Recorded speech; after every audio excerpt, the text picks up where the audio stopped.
8 quarters ఈ December పూర్తయ్యే నాటికి ఒక్కొక్క క్వార్టర్కు ఉజ్జాయింపుగా 700 crores గవర్నమెంట్కి ఖర్చు అవుతుంది.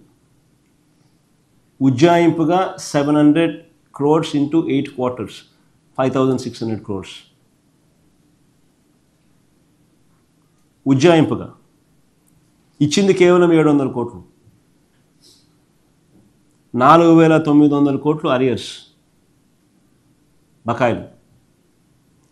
వసతి దీవెన ప్రతి ఏప్రిల్లో మా ప్రభుత్వంలో, ప్రతి సంవత్సరం ఏప్రిల్లో మా ప్రభుత్వంలో 1100 కోట్లు వసతి దీవెన కింద ఇచ్చేవాళ్ళం.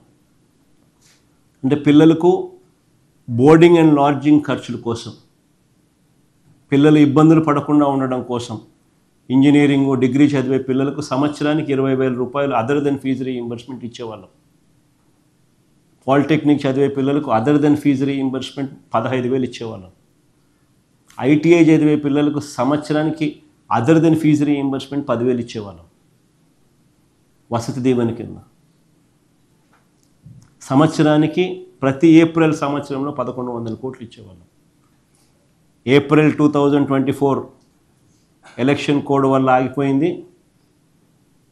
ఏప్రిల్ 2024, ఏప్రిల్ 2025 1100 కోట్లు 2200 కోట్లు బకాయిలు.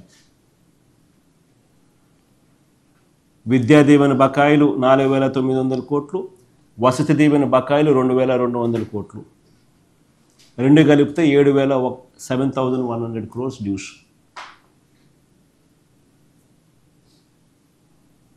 ఈరోజు పిల్లల పరిస్థితి ఏమిటి?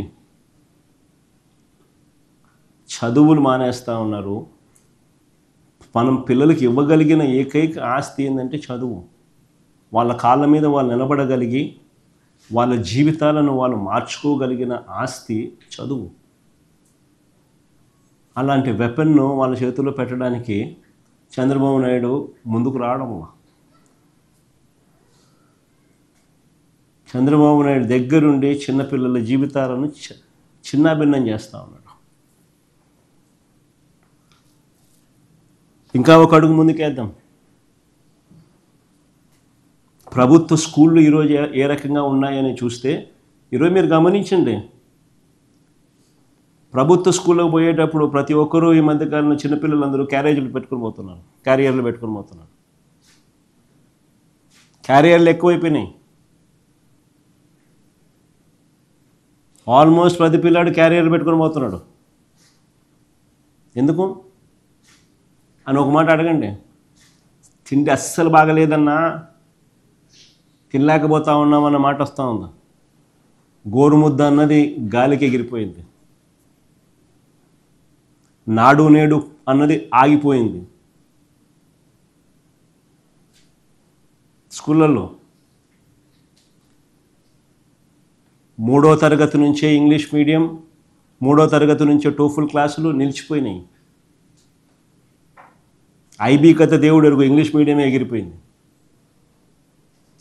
8వ తరగతి పిల్లలకు ట్యాబులు ఇచ్చేది పూర్తిగా ఆగిపోయింది.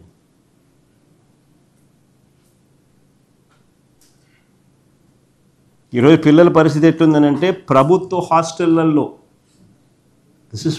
అందరూ నిజంగా మీరందరూ కూడా దీని మీద ధ్యాస పెట్టండి. ప్రభుత్వ హాస్టళ్లలో కలుషిత తాగునీరు, కలుషిత ఆహారం, అనారోగ్యం వల్ల ఈ 18-19 months చంద్రబాబు రెజీమ్లో ఏకంగా 29 మంది పిల్లలు చనిపోయినారు. 29 మంది పిల్లలు చనిపోయినారు. This is a record. 29 మంది పిల్లలు చనిపోయినారు. ఏ స్కూళ్ళల్లో చనిపోయినారు, ఏ హాస్టళ్ళకు సంబంధించిన పిల్లలు, ఏ ఆశ్రమ పాఠశాలలకు సంబంధించిన పిల్లలు, వాళ్ళు ఏ క్లాసులు చదువుతూ ఉన్నారు అనేది స్లైడ్స్ చూడండి ఒకసారి.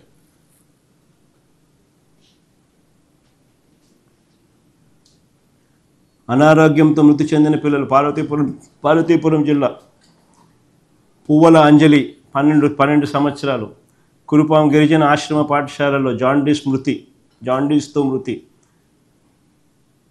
కల్పన కురుపాం గిరిజన ఆశ్రమ పాఠశాలలో జాండీస్తో మృతి, పార్వతీపురం మన్యం జిల్లా. ముందు బా.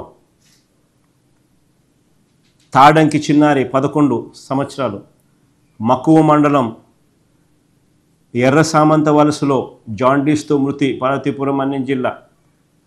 రష్మిక 8 సంవత్సరాలు, వెన్నెల వలస గిరిజన బాలికల ఆశ్రమోన్నత పాఠశాలలో మలేరియాతో మృతి. దాని ముందు మనం హడ్డుబంగి గిరిజన సంక్షేమ ఆశ్రమ బాలికల పాఠశాల అనారోగ్యంతో మృతి. పల్లవి 12 సంవత్సరాలు, అనారోగ్యంతో మృతి. మామిడిపల్లి గిరిజన సంక్షేమ ఆశ్రమ పాఠశాల అనారోగ్యంతో మృతి. మోహన్ దాస్ 15 సంవత్సరాలు, పాఠశాల జ్వరంతో మృతి. గిరిజన బాలికల ఆశ్రమ పాఠశాలలో జ్వరంతో మృతి అవంతిక.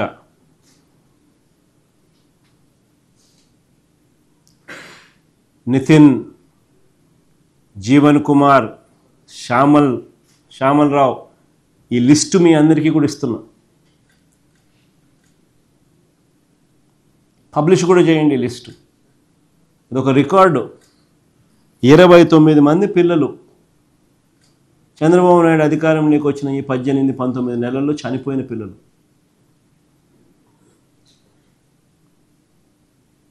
నిజంగా కొన్ని వందల మంది పిల్లలు hospitalised on account of food poisoning, on account of water contamination.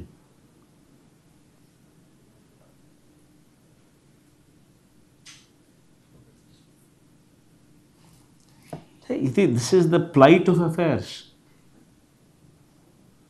ఈరోజు రాష్ట్రంలో పరిస్థితి ఏమిటి అన్నదానికి, పిల్లల పరిస్థితి, చదువుల పరిస్థితి ఎలా ఉంది అని చెప్పడానికి these are the examples, these are hard facts.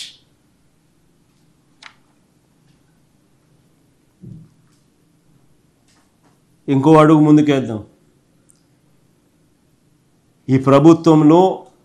ఈ ప్రభుత్వానికి ఇంకో మాయరోగం వచ్చింది.